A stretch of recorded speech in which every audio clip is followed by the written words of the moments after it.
dawn is coming. One day, the Batman will have to answer for the laws he's broken. But to us, not to this madman. Welcome to Watch Mojo, and today we're counting down our picks for the superhero movies that approach real-life concerns in thoughtful and surprisingly realistic ways. We'll be discussing specific plot points for many of these movies, so a spoiler warning is now in effect. Doesn't take a genius to see the world has problems. Yeah, but it takes a room full of morons who think they're small enough for you to handle. Number 20, Mental Health and Depression, Thunderbolts. The MCU's latest chapter is a breath of fresh air for the franchise, due in no small part to its emphasis on exploring the past of its anti-heroic ensemble. Even with the fresh slate their team-up inspires, Thunderbolts gives us a group of tortured souls struggling to escape their past. I thought it started when my sister died, but now it feels like something bigger. Just a void. The movie doesn't sugarcoat their discussions of mental health and nihilism, instead giving each of them the chance to look their traumas directly in the eye. It's an unconventional approach befitting of its off-kilter assortment of characters, and Thunderbolts enhances its frankness by visualizing their respective voids in unique ways. These aren't the kind of problems the Avengers can save the world from, but the movie emphasizes the value of managing them with help from others. Look, I've been where you are. The past doesn't go away. So you can either live with it forever, or you can do something about it. Number 19, the fear of disappointing others. Batman, Mask of the Phantasm. We all know the story. Bruce Wayne commits himself to fighting crime after witnessing his parents' deaths. Rather than retell these events, Batman, Mask of the Phantasm zeroes in on the emotional toll Bruce's decision has taken. After reconnecting with old flame Andrea Beaumont, Bruce faces the possibility of a normal life. I never thought this would happen. I always felt like I'd thrown you a curveball, like you never knew what to do with me because I wasn't in the plan. You are now. I'm changing the plan. It's a dilemma far bigger than anything Batman's rogues could threaten him with, as the only thing that stings more than Bruce's loss is the fear of letting his parents down. In his mind, a world without Batman is one in which they died for nothing. I know I made a promise, but I didn't see this coming. I didn't count on being happy. The movie finds nobility and tragedy in Bruce's sacrifice, probing the question of whether or not doing the right thing should come at our own expense. Number 18, Propaganda and Xenophobia, Captain Marvel. You are just one victim of the Skrull expansion that has threatened our civilization for centuries. Imposters who silently infiltrate, then take over our planets. When the movie Captain Marvel kicks off, we see Carol Danvers as a Kree warrior who's been fully indoctrinated into their world. The Kree are at war with the Skrulls, and Carol is fully committed to fighting alongside her comrades. It's not until we get about halfway through the movie we learn the Skrulls aren't what she thought they were. My people lived as refugees on Torfa, homeless, ever since we resisted Kree rule and they destroyed our planet. As the pendulum swings back in the other direction, Carol realizes she spent years as the victim of Kree propaganda. It's this realization that should remind all of us that perspective is vital. One person's interpretation is not necessarily the entire story. Critical thinking is key, especially when lives are on the line. I used to believe your lies, but the Skrulls are just fighting for a home. You're talking about destroying them because they won't submit to your rule. And neither will I. Number 17, losing your job, Spider-Man Homecoming. I know you don't give a crap about anything, but I do. I built this whole place because I got people I have to look after. As much as we want to hate the villain in most movies, the best antagonists are often the ones whose motivations may be flawed but understandable. Even a big bad like Thanos had his own misguided reasons for the snap. Spider-Man Homecoming gave us the relatable Adrian Toomes. He was a blue-collar worker trying his best to support his family through good old-fashioned hard work. I bought trucks for this job. I brought in a whole new crew. These guys have a family. I have a family. I'm all in on this. I could lose my house. When the Department of Damage Control takes a huge job from him, he turns to a life of illegal weapons dealing. It may have been morally compromising, but desperation can breed many things when you're trying to stay economically afloat. We build their roads and we fight all their wars and everything. They don't care about us. We have to pick up after them. We have to eat their table scraps. Number 16, economic disparity, Blue Beetle, Coming along near the end of the DCEU, Blue Beetle didn't get a fair shake with audiences prior to its success on video on demand. That's quite a shame, and it's not just because it's one of the franchise's more enjoyable entries. Aside from its down-to-earth tone, audiences missed out on an authentic portrayal of families hindered by economic disadvantages. Doesn't it bother you that they talk about progress and get everything while we have to sit here and go broke? You're a Mexican in the edge keys, carnal. That progress is not for us. Even with an education and superhuman abilities, Jaime Reyes is unable to save his family from losing their house. Compounding his struggle is the villainous Victoria Cord, an ignorant industrialist who views laborers and minorities as a means to an end. Blue Beetle keeps one foot firmly in reality by giving Jaime's journey genuine stakes and ensuring that the lessons he learns hit very close to home. Ahora sí podemos llorar. Number 15, Parental Abandonment, Batman Returns. Tim Burton's take on Gotham City is a place where adults in costumes are just kids playing dress up. In the case of Batman and the Penguin, their appearances and behavior are symptomatic of the childhoods they were deprived of. But whereas Bruce Wayne uses loss as a motivation to pursue justice, Oswald Cobblepot's abandonment turns him into a jaded man desperate for approval. I want to find out who I am by finding my parents, learning my human name. Simple stuff that the good people of Gotham take for granted. Both characters view the world in naive ways, but Batman Returns never fully allows us to categorize the latter as a villain. Instead, it asks us to consider what Oswald's pursuit of acceptance says about his lack of maturity after fending for himself. It's a thought-provoking experience to consider where a lost soul can go had they been given a chance to grow. My name is not Oswald. It's Penguin. I am not a human being. I am an animal. Cold-blooded. Number 14, War Profiteering, Iron Man. My father helped defeat the Nazis. He worked on the Manhattan Project. A lot of people, including your professors at Brown, would call that being a hero. And a lot of people would also call that war profiteering. Over the course of the MCU timeline, we have learned quite a bit about how the Stark family fortune was made. Howard Stark was a brilliant man who worked closely with the US military. From weapons to the very serum that made Captain America, Stark was funded quite heavily by government contracts. This continued past his death. I saw young Americans killed by the very weapons I created to defend them and protect them. Unfortunately, his business partner Obadiah Stane crossed the line and began selling weapons directly to radicals. The arms business is a dangerous one, and a connection that Tony Stark finally put an end to.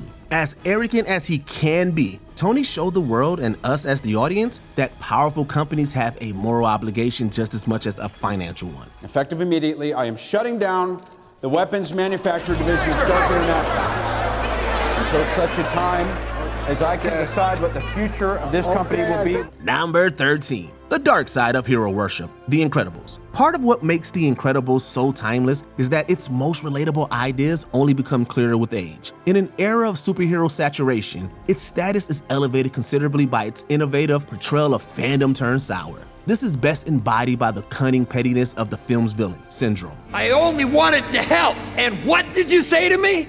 Fly home, buddy. I work alone. It tore me apart, but I learned an important lesson.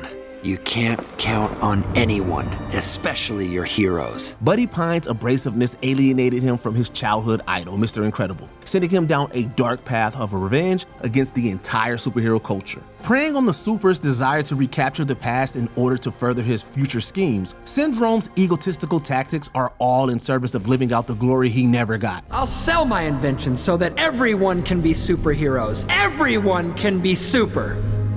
And when everyone's super, no one will be. That he ultimately backs up his words with actions only underscores the movie's potent argument against meeting our heroes. Number 12, The Dangers of AI, Avengers Age of Ultron. So you're going for artificial intelligence and you don't want to tell the team. Right, that's right. You know why? Because we don't have time for a city hall debate.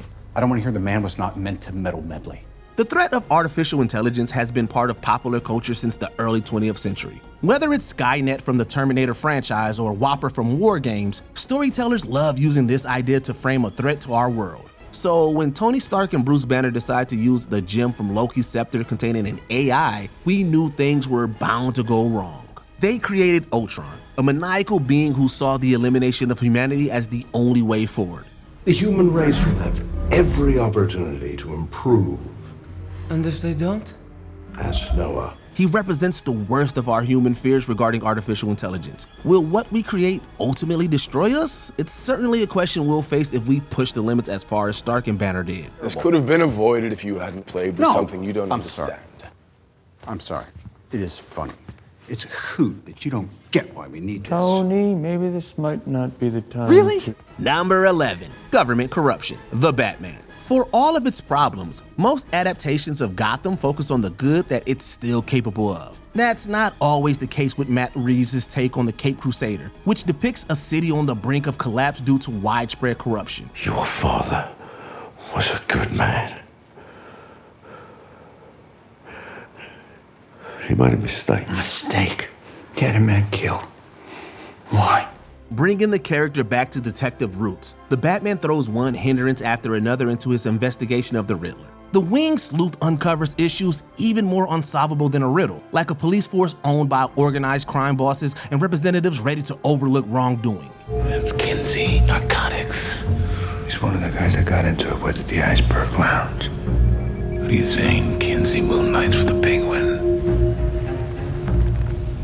All right, moonlights is a car. By the end of the film, the Riddler's plan to expose the city's elites not only begins to make sense, but also has us questioning if Batman can really do anything to help. Number 10, accountability. Captain America: Civil War. Our very strength invites challenge. Challenge incites conflict.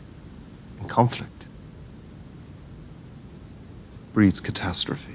2016 gave us two superhero flicks that dealt directly with the concept of unchecked power. But while Batman vs. Superman: Dawn of Justice undercuts its tension with a convoluted story, Captain America: Civil War is still paying dividends for the MCU almost a decade later. The Sokovia Accords cast a morally ambiguous shadow over Phase 3, with Steve Rogers and Tony Stark coming to blows over the role the Avengers should play in world affairs. If we can't accept limitations, we're boundaryless, we're no better than the bad guys. Tony, if someone dies on your watch, you don't give up. Who said we're giving up? We are for not taking responsibility for our actions. This document just shifts the blame. Splitting Earth's mightiest heroes down the middle for one of the saga's greatest fight scenes, Civil War supports Iron Man's desire for national security without admonishing Cap's fear of government overreach. It remains a hotly contested debate among fans, and one that's not likely to end anytime soon. Number 9, corporate greed and free will. RoboCop. We believe an efficient police force is only part of the solution. No, we need something more. We need a 24-hour-a-day police officer, a cop who doesn't need to eat or sleep. The dystopian future of RoboCop is capitalism taken to an extreme, if not entirely illogical end. In addition to its satirical jabs at consumerism and product placement, it also features a grim landscape in which law enforcement has been privatized by major corporations. One such corporation revolutionizes the Detroit Police Department by turning a fatally wounded officer into the ultimate crime-fighting cyborg. It's here that RoboCop becomes rife with philosophical overtones, as Alex Murphy gradually regains control over his consciousness and begins to question the ethics of his torrid brand of justice. What did you think? That you were an ordinary police officer? You're our product. And we can't very well have our products turning against us, can we? As the protagonist finds himself in the heart of a citywide conspiracy, the movie's tug-of-war between authoritarianism and freedom of choice encompasses the best that science fiction has to offer. Number 8, morals around mass surveillance. Captain America: The Winter Soldier. Humanity is finally ready to sacrifice its freedom to gain its security. In the wake of the Edward Snowden scandal, the world learned just how much information the government is capturing about each of us. For the MCU, this was personified by the introduction of Project Insight and Captain America: The Winter Soldier. A series of helicarriers were to be used to identify possible threats to both the United States and Hydra. The truth about what they really are is made clear when Captain America says, Yeah, we compromised, sometimes in ways that made us not sleep so well. But we did it so that people could be free.